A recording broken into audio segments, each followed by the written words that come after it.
So I'm pleased to introduce Silja Bára Ómarsdóttir, who is my colleague here at the University of Iceland. She teaches in the Political Science department, and she is going to talk about ontological security. Silja, please. Yes, thank you.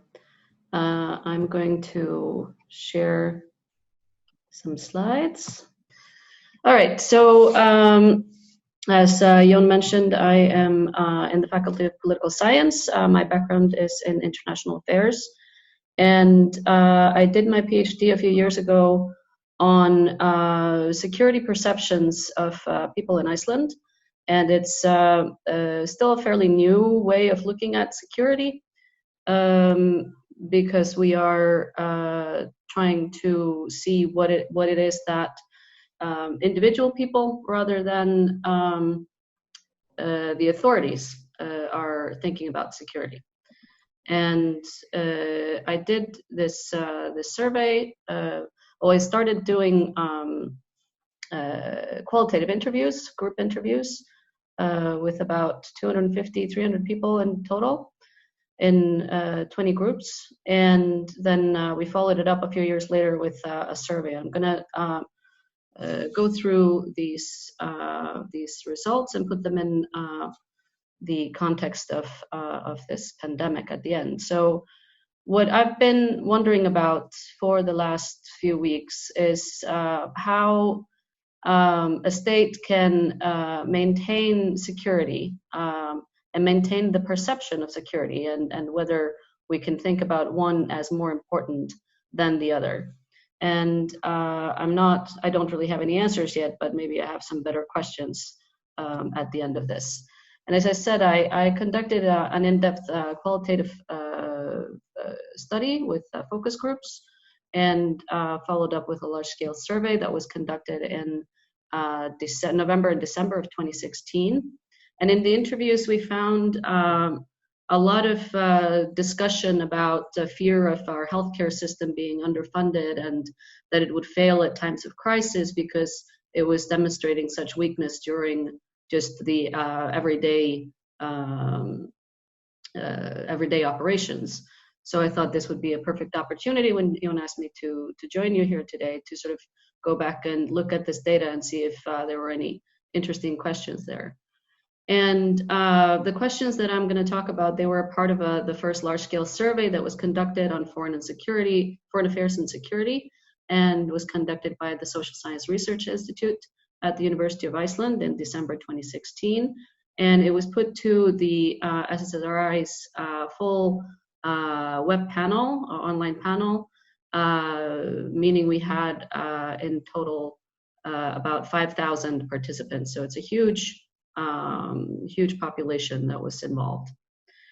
So what is it that the Icelandic public perceives as sources of threats to their security and safety? And I use these words in English. I use both of them because in Icelandic the word öryggi refers to both of these concepts, whereas we're in the IR literature, at least, we're more used to thinking about safety for individuals and security for states and organizations.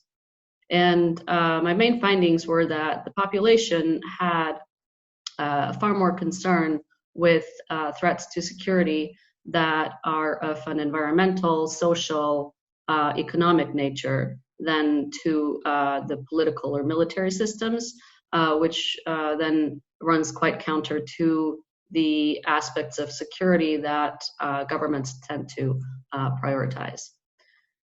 In my title, I use this phrase ontological security, and it's a fairly new field within security studies. When it's used to talk about states, it's in very short, sort of the state's ability to prevail in the international order. And then, but what makes it different from more traditional security studies is that it's more a question of the identity than necessarily institutions. So if we're coming through a crisis, we want to come through it with our self-identity intact, knowing that we come out as a democratic state, as a culture that holds the same values in priority. And sometimes, ontological security actually may even conflict with the state's interest in physical security. So that in order to maintain the ontological security, they may risk physical security, although we probably won't get to that. So what we asked was, among the questions that we put to this panel was, what do you feel is the greatest threat to Iceland's security? And we based the variables people could use to respond on these interview findings that I mentioned before, after they were coded and analyzed and reordered. And then, what do you feel is the greatest threat to the safety of yourself and your family? And so these are the findings. When you ask about the state security, you see these natural disasters, environmental threats, financial insecurity. I thought about maybe talking about this a little bit more, but because the fear of the economic impact of COVID, of course, has been measured pretty high in current surveys. But I decided to still focus on the epidemic, and you see how low the epidemic and pandemic concern is when it comes to the state security. However, when you ask about the threat to the safety of your family and yourself, it moves up a bit. It's still just around the middle, below terrorism, organized crime, personal violence, environmental, natural threats and disasters, and financial security. And you see these are very low numbers. It's 127, about 3% here, and under 2% in the first question. So if people are really not afraid of epidemics and pandemics, then what do we know today? And of course, our colleagues at the university and other organizations have gone ahead and started surveys on response or monitoring the people's feelings and concerns during the pandemic. And just over a month after the first case came to Iceland, which was at the end of February, and we went into the physical distancing guidelines and shutting down of all sorts of businesses mid-March.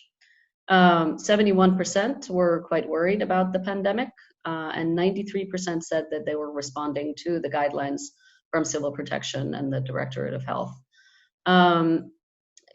So at this point, it's the infection rate is still growing, and people are most people probably know of somebody who's at least quarantined, if not sick. However, just 10 days ago, this concern was down to about 46%. And early May, we were already getting information from the authorities that the infection rate was going down, and fewer and fewer people were infected and quarantined and so on. And by that day, also, the drop in those following the guidelines on maintaining 2-meter distance, on washing your hands, on not touching or hugging other people, and so on, had gone down to 77%. So quite rapid change there. And so that was data from the Social Science Research Institute, and then Gallup has also had a survey which shows that 85% of Icelanders fear that they or someone in their family immediate environment will get infected. Huge trust in the authorities' ability to tackle the pandemic. This is April 21st, when we're already seeing the flattening of the curve, probably going to be the phrase of the year in the Oxford Dictionary. And this is the highest trust in authorities of all the countries measured in the Gallup polls. And only 7% believe that the threat is exaggerated, and that's the lowest in the world. So this demonstrates, I think this speaks a little bit to what Jon was talking about earlier this morning, is this trust in the expertise. It seems to be quite high in the middle of the storm, sort of this concern that, that this really is a severe threat and that we need to be very careful, mindful of it. But this had gone up to 12%, according to some news yesterday. I haven't gotten into the full data set, so I don't have an update on the other. This was reported last night. And what I found very interesting is that 84% are willing to sacrifice some human rights to limit the spread of the pandemic. And this sort of brings us back to this question of the ontological security, which revolves around identities and values. If we're willing to sacrifice our rights, are we actually maintaining, protecting our identity fully? So, as usual, I'm probably speaking a bit faster than I should. I'm getting close to the end here. That I find it interesting to see these kind of conflicting identities that are coming out of this. In the interviews, which were conducted 6 years ago, and then the survey almost 4 years ago, we found that Icelanders had a strong fear that their healthcare system, which they perceived as being underfunded, would fail even without a crisis. So it was that it's not prioritized enough, and we don't have enough funding, that we see people leaving the healthcare field, and so on. So during this time, the pandemic was a very distant possibility, so it really did not rank very high on the list of threats when we asked people to rank order the types of threats that they were facing. And I'm hypothesizing here, maybe the text puts this a little bit more as statements than questions, but I'm still just wondering about these, whether this rapid onset of the pandemic can help us to explain how willing people are to follow the recommendations from authorities to stay at home, to avoid social contact, and so on. And then the maybe bigger question, and the one that I think might have a more enduring social impact, is whether the healthcare system's ability to endure and to, as Jon also mentioned, not really get overwhelmed, this incredible flexibility that it has shown, contradicts the perception that the system is so weak and underfunded. And that might be why we're seeing people not following these recommendations as strictly anymore. We can hypothesize about all sorts of explanations, of course, with regard to sort of the endurance of the population, and the sun is shining and we want to be outside, and so on. But I wonder whether this actually may have the impact in the longer run that that politicians may say, oh, the healthcare system really doesn't need any more money because you saw what it was able to do with hardly any input, financial injection during the pandemic. So my conclusion then comes to sort of that Iceland really has been able to provide both physical and ontological security during this crisis. That we have been, we've been very fortunate that we've had quite few deaths, especially comparing to bigger countries, and the people's ability to sort of, follow the guidelines themselves, sort of at least maintains an aura that you are making your own decisions, that you are not subjected to like an authoritarian, to any authoritarian dictates on how you should behave, but more that it's more guidelines, and we have done this. So, but the question that I am quite curious about now is like, are we now going to believe that the healthcare system can handle whatever threat that arises? And how is that going to impact us in the long run? And that's the end of my presentation. So I'll go to mute and. Thank you. Thanks a lot. Very interesting to see these recent changes in perceptions. But we have a commentator. I hope I'm pronouncing this correctly. Used Serrano. Yes. Please. Yes. Hello. Thank you very much for inviting me to this inspiring workshop. Yeah. Thanks for the presentation. I'll just first make very brief comments.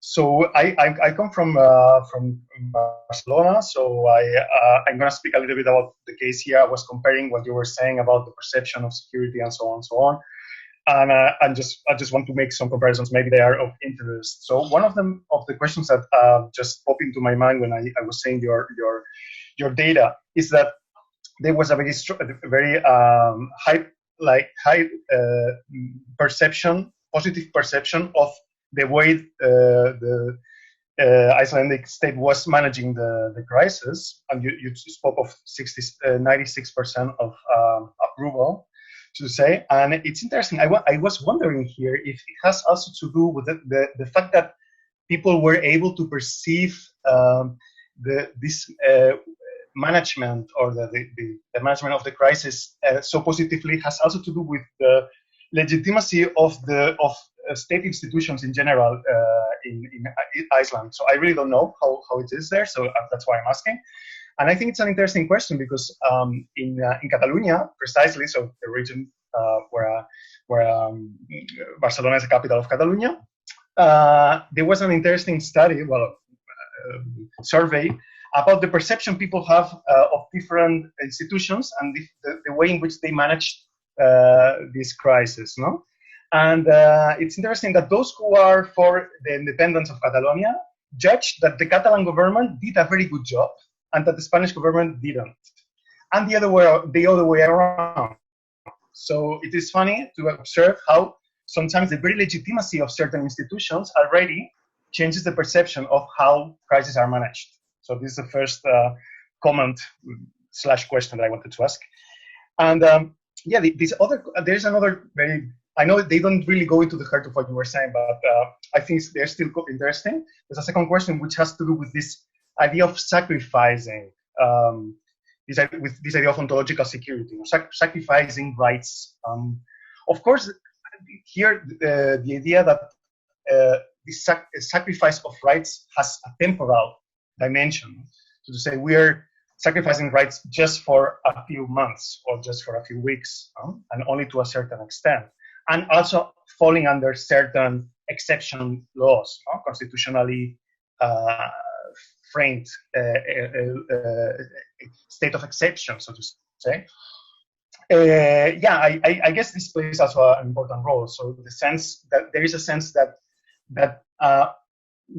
there is a sense of exceptionality. So I guess a perception of exceptionality that it should be taken into account in order to ask this question: no? Are we ready to sacrifice our identity as a free country, or are we not? So that's all. Thank you. Thanks. Silja, do you want to respond? Yeah, thanks, Just. These are very good questions. I think it would be very interesting to have a little bit more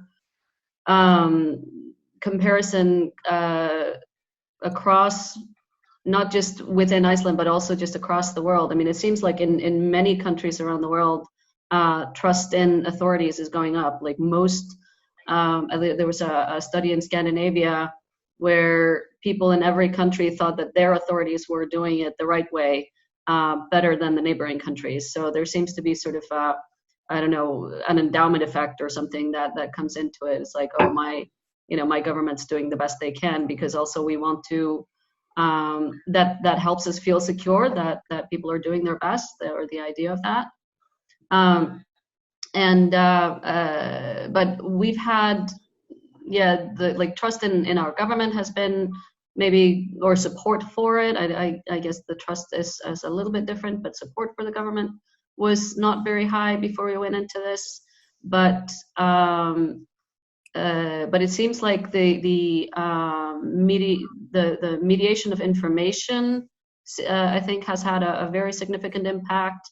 There were daily information meetings with the civil protection, with the Directorate of Health and the chief epidemiologist, ongoing. They were daily until about a week ago, from the time of the first infection, basically. And so people feel like they're informed, and that therefore maybe they can have trust in the management. And also here, I think what has been very important is that we really haven't seen the politicians except when political moves are being made. So it's been the head of the Directorate of Health, the head of the Civil Protection, which is an organization within the police, or department within the police, and then the chief epidemiologist. And then they've brought in different people to talk about very specific or more specific concerns. But the politicians have only come out when they're talking about, okay, this is how we're going to make, this is going to be our economic response, this is how, what rules we're going to set, what times, and always acting on the guidelines of the of this trio, and largely by the chief epidemiologist. And that maybe brings us to the other question that you posed, which was whether the temporality of sacrificing rights would be more acceptable. I think that's definitely true. But I thought it was worthwhile putting it up there because we are seeing some other places, like in Hungary, we are seeing that there are no time limitations to what would normally be interpreted as exceptional decisions, and that should be temporary. So I think it's important to remember that small steps can often get bigger if we're not careful. So if there are any questions, I'll stop now.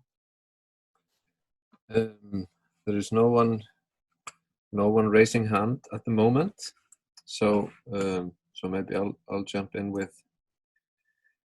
to follow up on this. I wonder. I mean, the question has so much been about the influence of the situation, the pandemic, on future governance.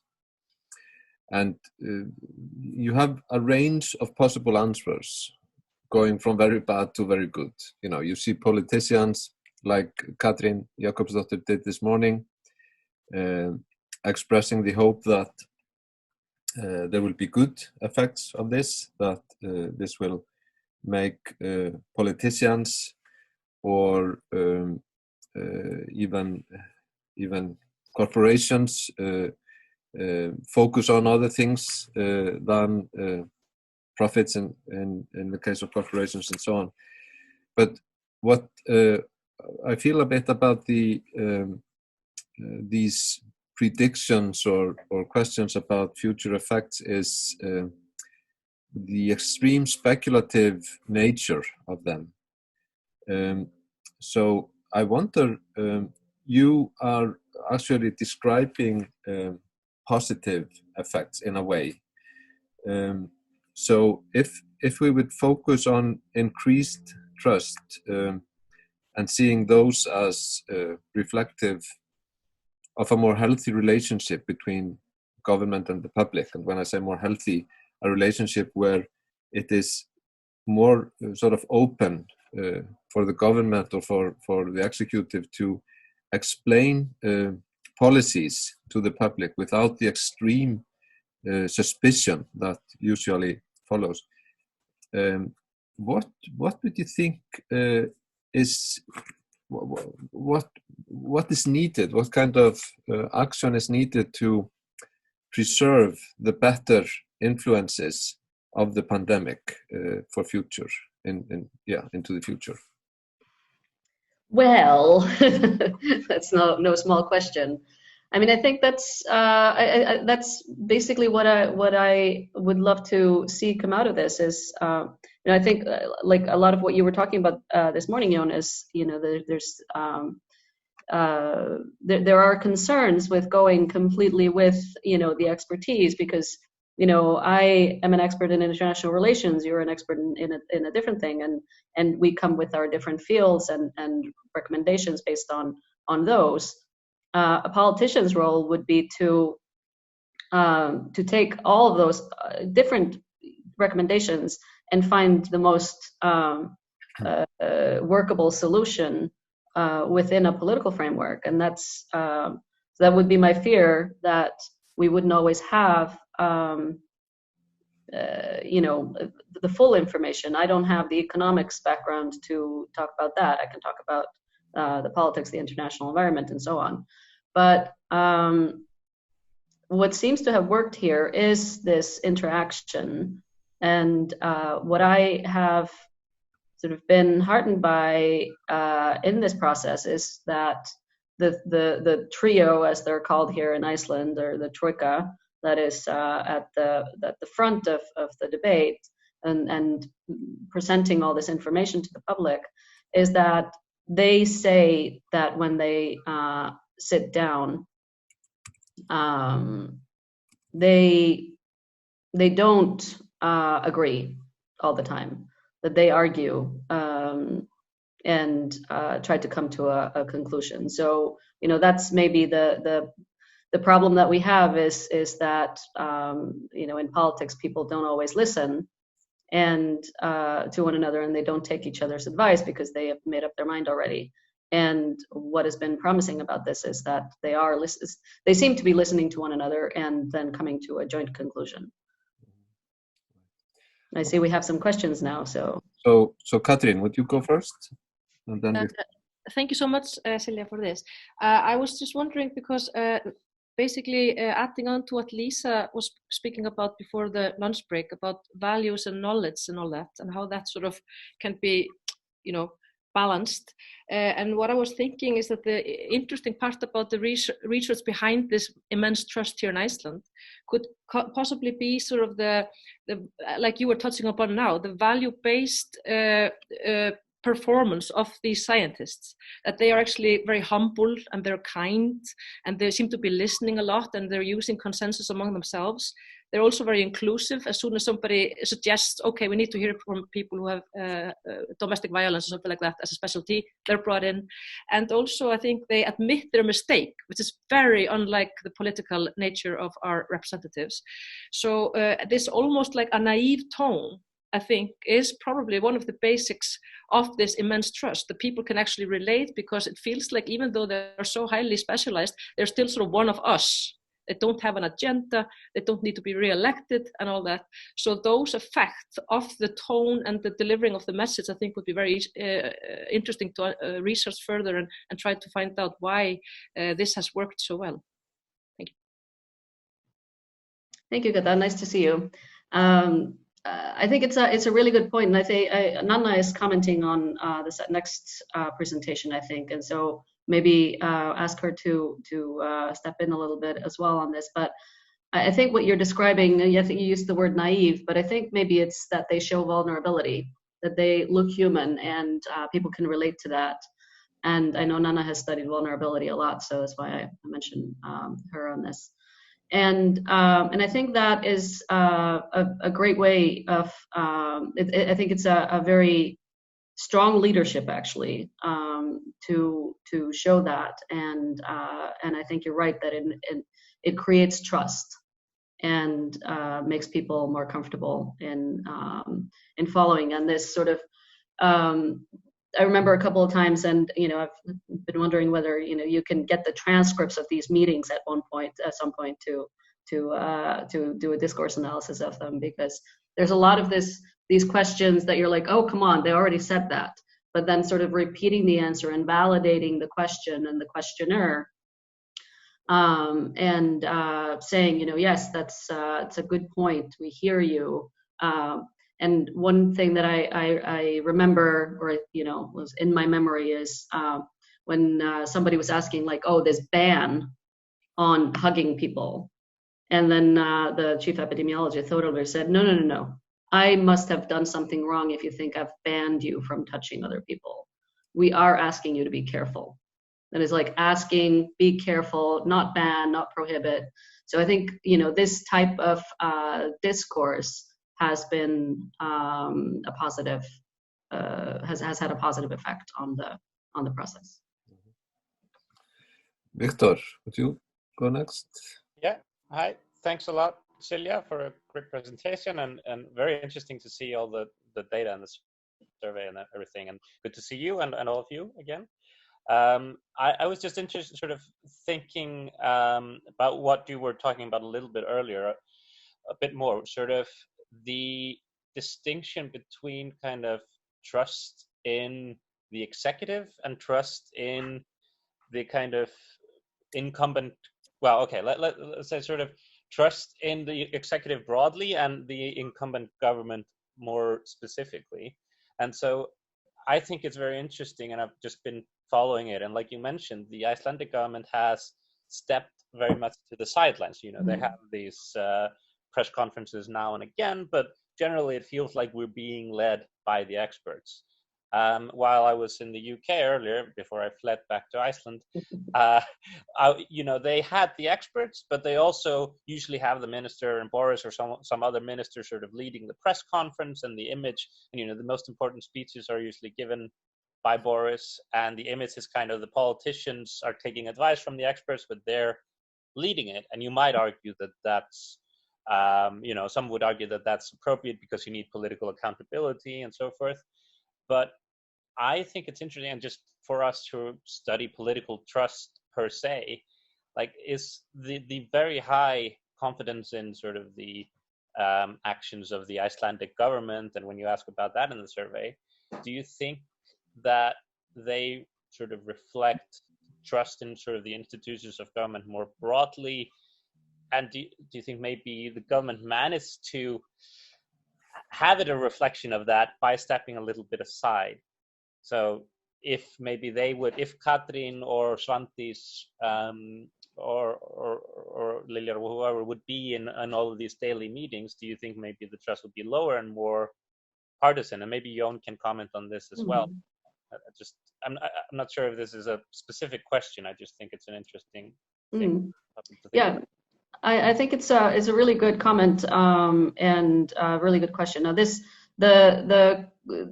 data on the surveys, the recent surveys, they're not mine, so I don't have the full breakdown behind them. This is from Gallup and the Social Science Research Institute. But I think so. What I would be curious to see is this exactly what you're bringing up.